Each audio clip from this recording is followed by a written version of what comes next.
မင်္ဂလာပါပြီးခဲ့တဲ့သင်ခန်းစာမှာ Python programming ရဲ့အခြေခံ data type ၄ခုအကြောင်းပြောခဲ့ပြီးဖြစ်ပါတယ်ဒီနေ့သင်ခန်းစာမှာတော့ compound data types တွေအကြောင်းကိုပြောပြချင်ပါတယ် compound data types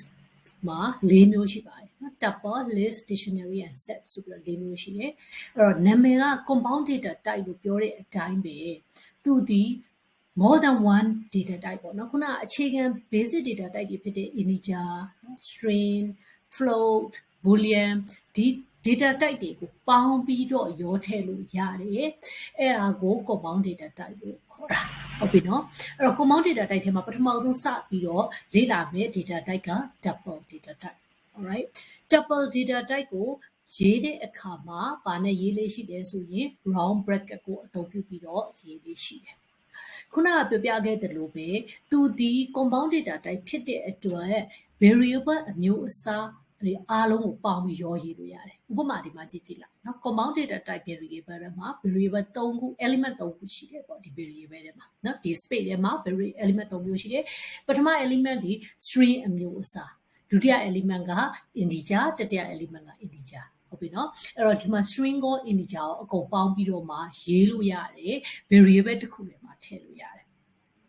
ဆိုတဲ့အခါကျတော့ခုနက variable အမျိုးအစားမတူတဲ့ကောင်တွေကိုလုံးခွဲပြီးတော့ထည့်စရာမလိုဘဲနဲ့ဒီကောင်တွေအကုန်လုံးကိုတက်နေရာထဲမှာ memory တစ်ခုထဲမှာပဲเนาะပေါင်းပြီးတော့ရေးလို့ရတယ်အဲ့ဒါဒီသူ့ရဲ့အားသာချက်ပေါ့เนาะအဲ့တော့ဒီ tuple data type ကိုအသုံးပြုတဲ့အခါမှာဆိုလို့ရှိရင်ပထမဆုံးသိရမှာ indexing ပေါ့နော်သူ့ရဲ့နေရာကိုဘယ်လို access လုပ်မလဲ string နဲ့သဘောတရားတူတယ်เนาะအဲ့တော့ index လုပ်တဲ့အခါမှာရှေ့မှာတော့ကလိုပဲပထမဦးဆုံး index ဒီ0ကစပါတယ်နော်အမြဲတမ်းပြောလို့ရှိတယ်မြန်မာနိုင်ငံမှာဆိုလို့ရှိရင် type တွေပေါ့နော်အောက်ဆုံးတက်ကိုကျွန်တော်တို့မြင်ညီတက်လို့ခေါ်တယ် ground floor လို့ခေါ်တယ်ပေါ့ပြီးတော့မှတောက်တစ်ချက်တက်လိုက်တော့မှတော့ first floor လို့ခေါ်တာဒီသဘောတရားပဲဒီ variable တွေမှာလည်းပထမဆုံး location ကို index လို့ခေါ်တယ်အဲ့တော့သူရဲ့ index တွေကိုနေဒီ element ကို slam ပြီးတော့ access လုပ်ချင်တယ်ဆိုရင်တော့ကျွန်တော်တို့ဘာကိုအသုံးပြုလဲဆိုရင် square index ကိုအသုံးပြုပြီးတော့သုံးလေးရှိတယ်အဲ့တော့ဒီ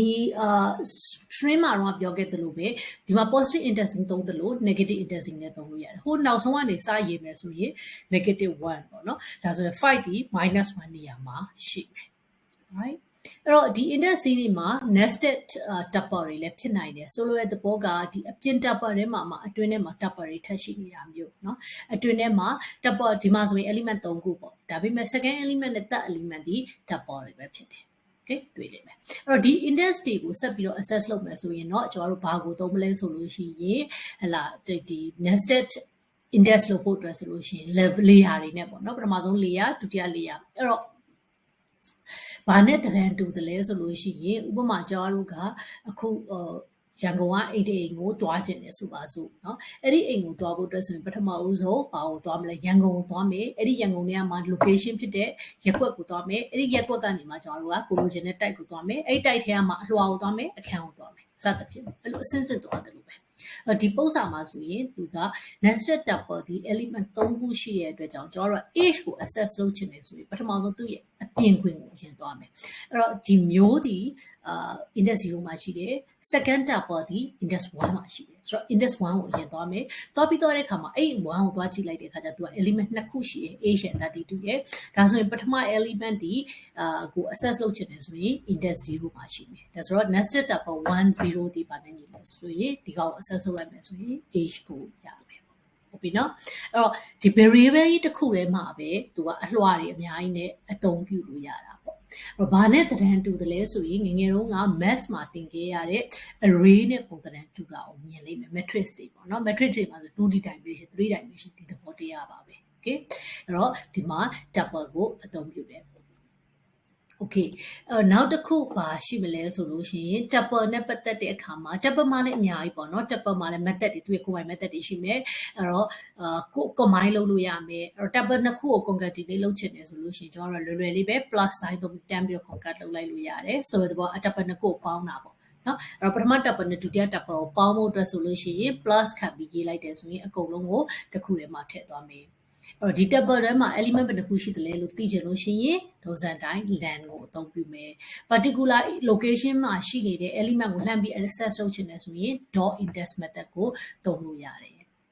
ဒီနေရာမှာပြောပြရမှာက mutable immutable ပေါ့နော်အဲ့တော့ mutable immutable ဆိုတဲ့သဘောတရားကဘာလဲဆိုရင်ဥပမာ tuple တွေဆိုရင် immutable ဖြစ်တယ် immutable ဖြစ်တယ်ဆိုတဲ့သဘောက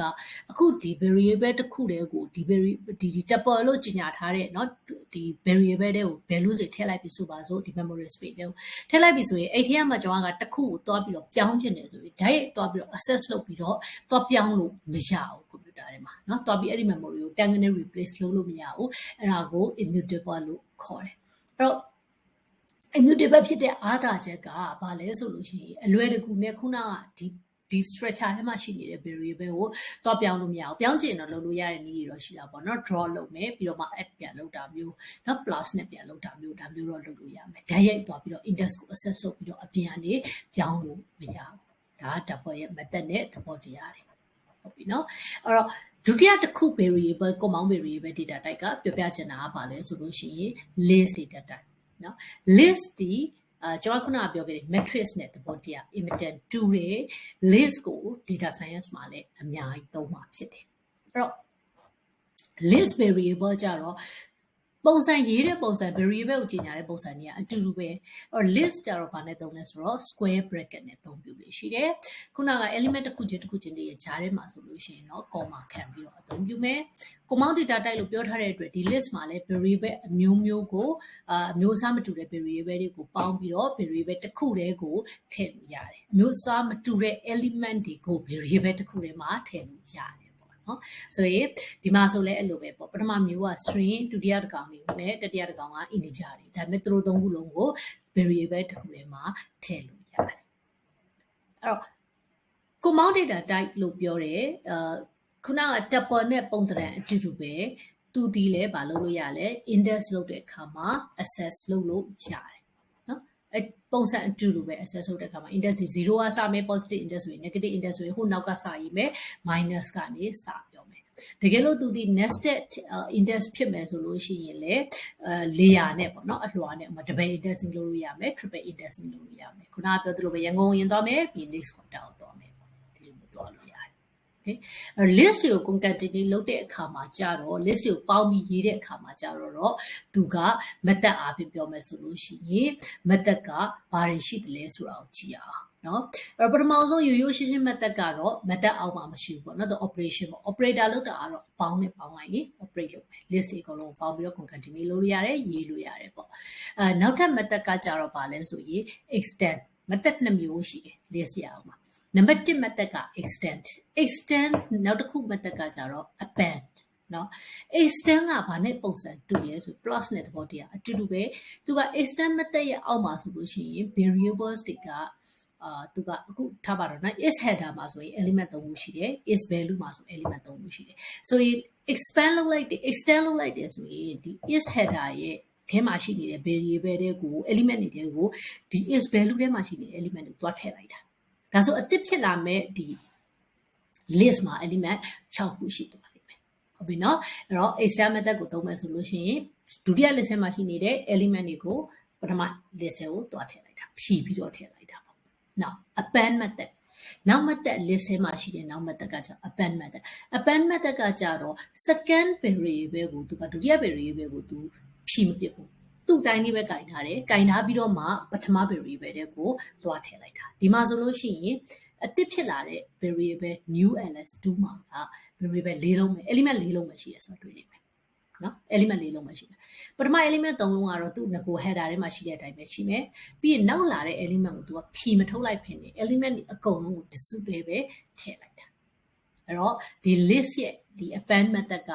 အသုံးဝင်တဲ့နေရာတွေရှိတယ်အထူးသဖြင့်ဒုတိယ variable ကိုဖြီမပစ်ချင်တဲ့ဟာမျိုးမှာအသုံးပြုလို့ရတယ် okay အဲ့တော့ဒါက list တွေကို concatenate လုပ်တဲ့အခါမှာရှိတဲ့ method 3မျိုးအပေါင်းရဲ့ extend ရဲ့ append ရဲ့ပြီနော်အဲ့တော့ list အောက်မှာလည်း method တွေအများကြီးပဲဒီတွေကမှအဓိကအသုံးဝင်တဲ့ method တွေတချို့ကိုပြောပြချင်တယ်အဲ့တော့